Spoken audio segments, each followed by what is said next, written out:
Hi, welcome back to English Knitting Lab Along and our project making this lacy cable tee. In this episode I will show you when and how to apply waist shaping, and I will show you some few very simple rules on how to make them. The only thing you need is your body, no measurement tape, and you will have this waist shaping tailored exactly to your body. Let's get the overview. This design uses a moderate waist shaping where we decrease by 1 3-trunk stripe in each side. And first we do a slight decrease here, have a straight piece and do increases again so that we have the same circumference at the bust, the chest, as we have on the hips. So when to apply waist shaping? Yeah, well, if you have an hourglass shape, it is obvious. However, far from all of us have an hourglass shape, but we can make the illusion of having one by applying waist shaping. If you want to have more inspiration, you can have a look in my other knitting channel. I will link below, where I walk through the different body types and the different options to tailor your sweater. Or you can have a look at episode 1, where I present this design, and you can see how this design looks with waist shaping on different body types. Another note to applying waist shaping is if you have a relatively large bust. Maybe you have experienced that if you have a sweater, it will continue down from the fullest point of your bust and look rather big on your waistline because it kind of flares out from the bust. If you apply waist shaping here, it will help you shape the sweater so that it doesn't flare out. Now for the very simple rules on how to apply waist shaping. Rule number 1. You start your decreases when you reach the fullest point of your bust. If you are also using bust starts, you will start the waist shaping during the synchronizing rounds. The decreases will have a distance of around 3 to 4 centimeters, that's 1.5 inch, and this is universal to whichever project you are doing. Then you do a straight piece here depending on the length of your waistline. And here is rule number 2. You stop the straight piece when you reach 5 centimeters, 2.5 inches above your navel. Then you start doing the increases again. And the distance here doing the increases will be the same as up here, so 3 to 4 centimeters. If you have a very long waistline, you can do this a bit longer. And you will end up having the same circumference on the chest as here at the hips. If you have wider hips, you can do more increases here to have it wider up here. However, in this design, I have experience from my models that you can do the gauge of this bottom hem so that it actually accommodates wider hips than the chest. But we will have a talk about this in the episode on the bottom iCord band. Yeah, that was how to do them. So the result you see here with a slight curvature here at the waistline. Let's move on to the knitting. As I'm also applying bust shaping, I know from the pattern that I need to start my waist shaping while doing the synchronizing rounds, because I am exactly at the fullest point of my bust when I have just finalized the bust starts. So if I waited until after the synchronizing rounds, the waist shaping curve would start too far down for my waistline. So I know from the pattern that we start with an SPR1 round, no matter if we apply bust starts or not. So let me show you how I make the first decrease here during my synchronizing round. I'm here now 2 stitches before the left underarm center stitch here, and as we saw in the intro, I have 7 stripes at my underarm here. It gives me a 3 trunk center, which will turn into 2 adjacent lacy cable stripes later on. So I work this round 1 here of the waistline decreases. So now I need to knit 2 together, slip marker, knit 1, and an SSK. And as I'm actually in the synchronization round 3 here, I work SPR3 until I meet this triangle step, that this one. So it's actually the same thing. I have also written it out in the previous section with the bust starts. So let's do it. Knit 2 together, slip center marker, knit 1, and SSK. So in this way we have now reduced the 2 purl stitches beside the center stripe here. Yeah, that's it. So I will now repeat the same thing for the right underarm stitches.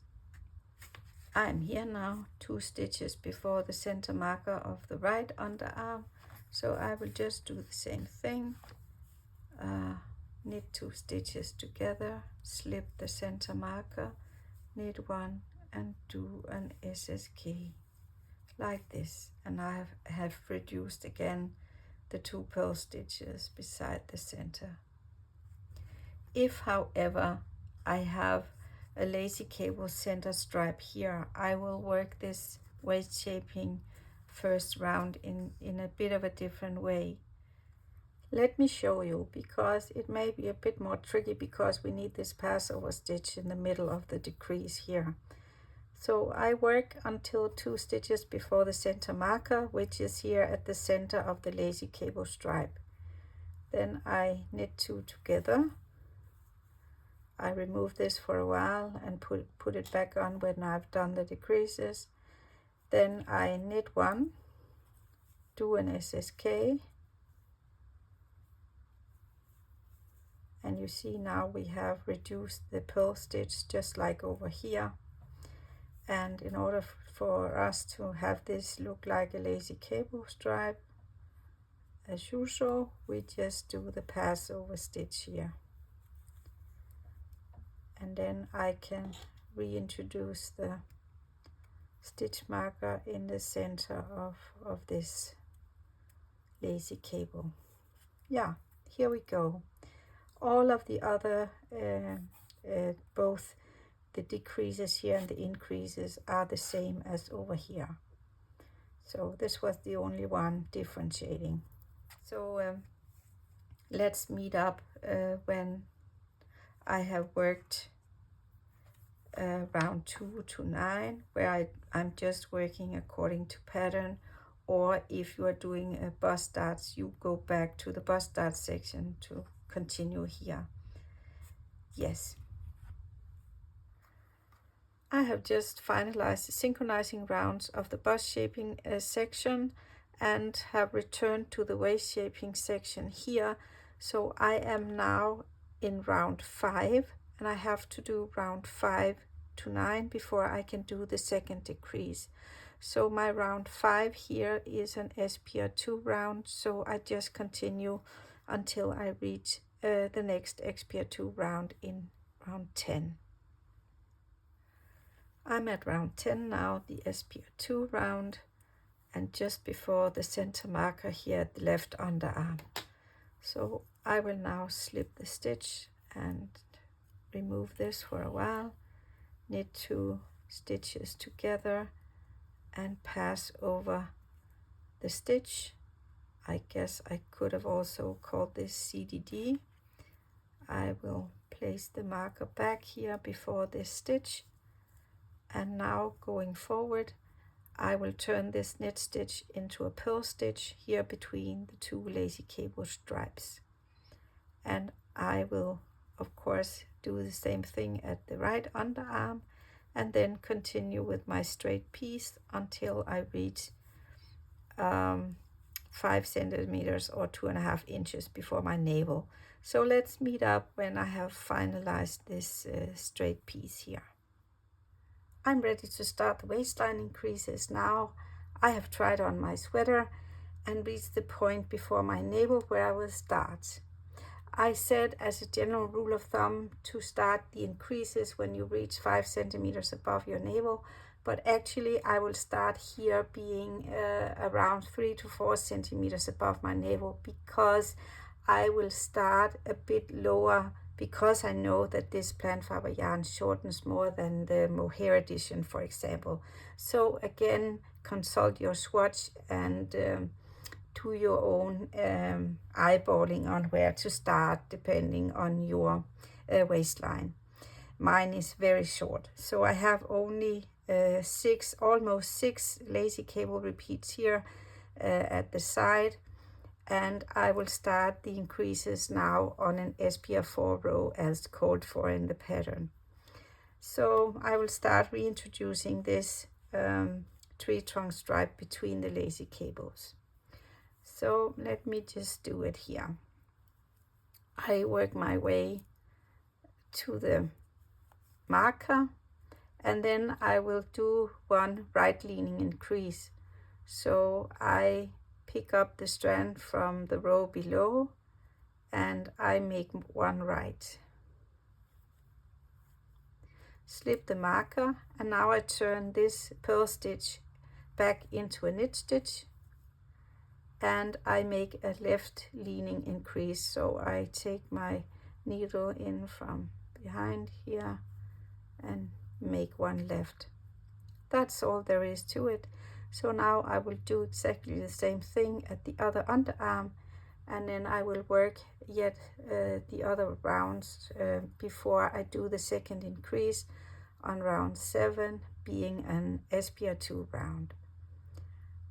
So let's meet up when I'm ready to do the second waistline increase here.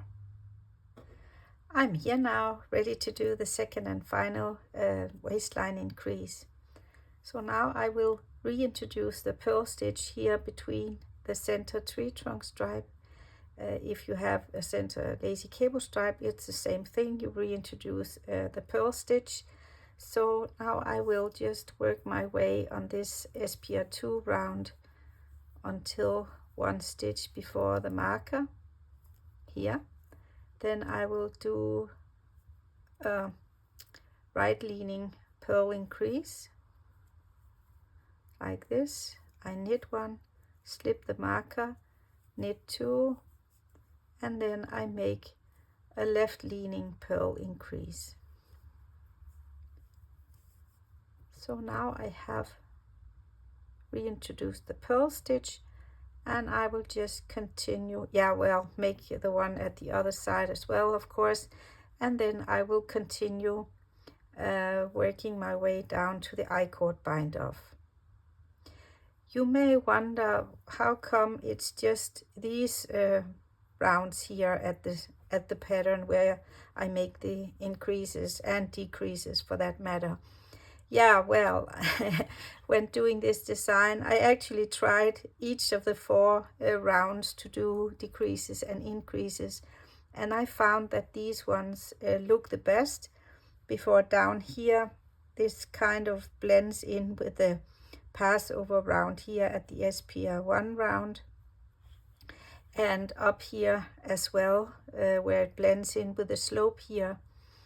And I guess you could reintroduce the purl stitch in any round here, but we need the certain distance here. So I think again it blends in quite nicely here. So yeah, what next then? Yeah, it's the iCord bind off, and I have shown in another video how to do it, and also make to join the ends, making a seamless and no-fill seam. So what's new with the bottom hem? Let's meet up in the next episode to talk about the iCord with another perspective, how to fit the iCord binder at the hem to your body size, depending on your yarn and yarn properties and your gauge. The testers and I had some experience while doing this, so I will happily share this with you. So until the next episode, happy knitting and have a joyful day. Bye bye.